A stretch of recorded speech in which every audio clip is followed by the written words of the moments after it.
proses produksi itu masih konvensional, menjaga originalitasnya kakek buyut yang pertama.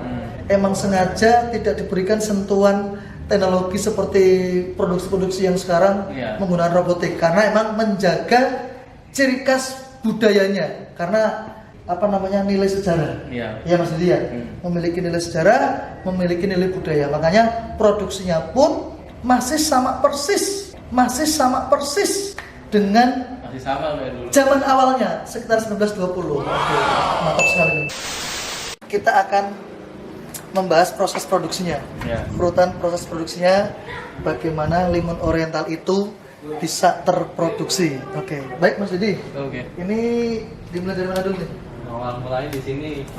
Dari botol itu kita yang sudah dari konsumen itu kita kumpulkan, kita rendam di dalam bak itu. Coba ya lihat ya ke rendaman ya prosesnya. Awalnya botol ditaruh sini, direndam dengan air kaporit, sabun. Botol itu direndam, kemudian dikasih air kaporit. Untuk disterilisasi ya. Kaporit, sabun, terus kita sikat manual satu persatu. Sikat manual, terus agar bersih dari kotorannya kan. Kemudian tahap berikutnya adalah dibilas dengan air bersih. Bilasnya di mana? Untuk pembilasan di sini. Pembilasan dengan air bersih agar tujuannya sabun. Sini ya pembilasannya. Botolnya ditaruh di nih, sini. Teman-teman. Ini kalau Jakarta itu kayak Ini airnya mancur gitu. Kayak orang yang bikin kue putu. Terus Mas ini mana lagi? Dibilas, bersih itu kurang lebih 10 menit dibilas. Tiriskan tuh diapakan itu? Dikeringkan ya? Iya, kita terbalik aja seperti ini. Gitu. Agar Jadi teman-teman sekilas ya, itu proses produksi itu masih konvensional. Jadi masih menjaga originalitasnya dari zaman kakek buyut yang pertama. Jadi sama sekali ini emang sengaja tidak diberikan sentuhan teknologi seperti produksi-produksi yang sekarang menggunakan robotik, karena emang menjaga ciri khas budayanya. Karena limun oriental ini kan kebetulan emang memiliki nilai sejarah. Ya Mas Didi ya, memiliki nilai sejarah, memiliki nilai budaya. Makanya produksinya pun masih sama persis dengan zaman awalnya sekitar 1920.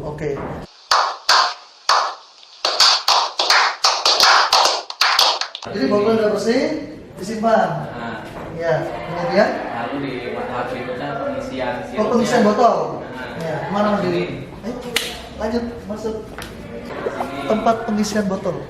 Sini untuk meracik sirupnya. Sini teman-teman, untuk meracik sirupnya. Obatnya di sini. Ada mau rasa apa flavornya. Jadi teman-teman, untuk meracik sirupnya sebelum proses pengisian itu di ruangan ini, area ini. Terus pengisiannya di mana Mas? Sirup di sini, lalu lanjut ke ruang berikutnya, ini tempat pengisian air dan gasnya. Di sana. Itu pengisian air sama gasnya. Gas CO2. Gas CO2 ya. Ini pompanya yang dari zaman dulu. Ini alatnya. Ini lihat nih teman-teman. Air dipompa ke sini dan gasnya ini di sini. Adalah teknologi pompa dari zaman pertama. Sama sekali tidak ada pergantian. Karena emang niatan untuk menjaga keoriginalannya dari zaman materialnya aja sih sekarang pakai yang stainless. Dulu masih kuningan. Dulu masih pakai kuningan. Yang mana ya Mas Didi? Ini stainless semua udah di sini. Yang ini ya. Dulu masih kuningan gitu ya.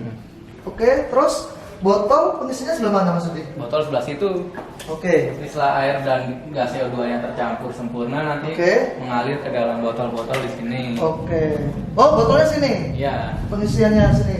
Betul. Sini Mas Didi. Ini dibuka. Di botol masuk sini. Airnya dan gas ke sini ngisi. Ketika ditutup ngisi. Setelah semuanya tercampur dari air sampai CO2, tinggal mengisi di botol. Inilah tempat pengisian ke botolnya sebelum ditutup. Jadi semuanya masih serba konvensional atau rasional atau masih manual, belum sistem robotik. Nah, diginiin aja nutup langsung, nutup langsung. Saya mau praktek teman-teman, gimana caranya nutup botol.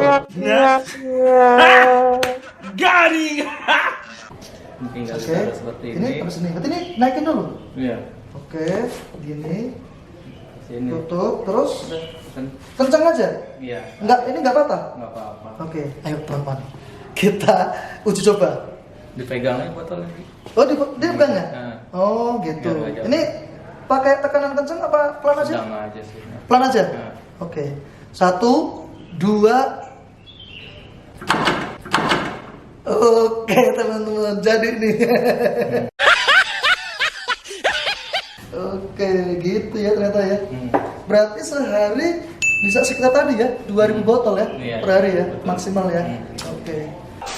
Terus setelah botol terisi, Masuk ke sini. oh Terus sini. di labeling. Ayo teman-teman masuk. Ditempel stiker expired date. Seperti itu. Oh sini ya. Strategi perkembangannya gimana? Strategi perkembangannya kita pasarkan melalui media sosial. Oke, ya. Seperti Instagram, Oke. terus dan langsung ke konsumen seperti kafe dan restoran. Baik teman-teman, kalau yang mau pesan mungkin bisa dicek ke IG dan apa? Facebook. IG-nya Limun Oriental. Oke. Untuk teman-teman yang pengen mengetahui info detail ke Limun Oriental, bisa cek ke IG-nya di bawah ini. Oke. Target yang ingin dicapai ke depan. Target ke depannya sih harapannya sih kita bisa segera IPO ya. Teman-teman, Mas Didi punya target dalam jangka panjang. Ke depan harapannya Limun Oriental yang sudah turun-temurun Kalau akan segera di IPO-kan. Gitu ya Mas Didi? Iya, betul. Oke, jadi melantai ke bursa saham.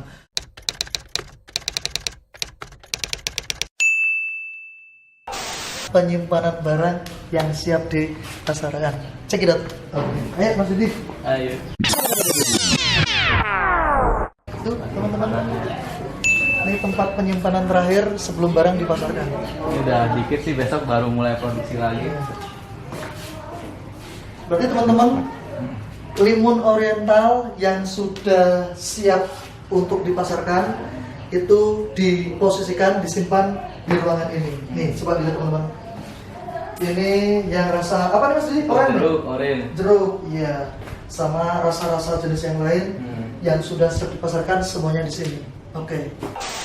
Mas Didi, sebelum kita pamitan, apa nih kira-kira pesan motivasi dari Mas Didi yang sampai detik ini masih menekuni usaha Limun Oriental, masih eksis terus? Coba sampaikan pesan motivasi untuk generasi milenial biar mereka memiliki hasrat untuk berbisnis. Silakan. Pertama lebih mencoba untuk mencintai produk lokal. Oke. Dan kemudian jangan takut untuk bermimpi dan mencoba sesuatu yang baru. Teman-teman, lihat ya, pesan dari pengusaha muda Pekalongan, pemilik dan penerus dari Limun Oriental, minuman khas Pekalongan, bahwa jangan pernah ada takut untuk bermimpi. Teruslah mencoba ketika mau berusaha, mau berbisnis, jangan pernah takut gagal. Apapun rintangan yang di depan, tentunya ketika Anda berani berproses, pasti bisa sukses. Oke? Oke. Mas Didi, terima kasih atas waktunya. Semoga Limun Oriental khas Pekalongan sukses selalu dan lancar sampai IPO di bursa saham. Oke. Oke.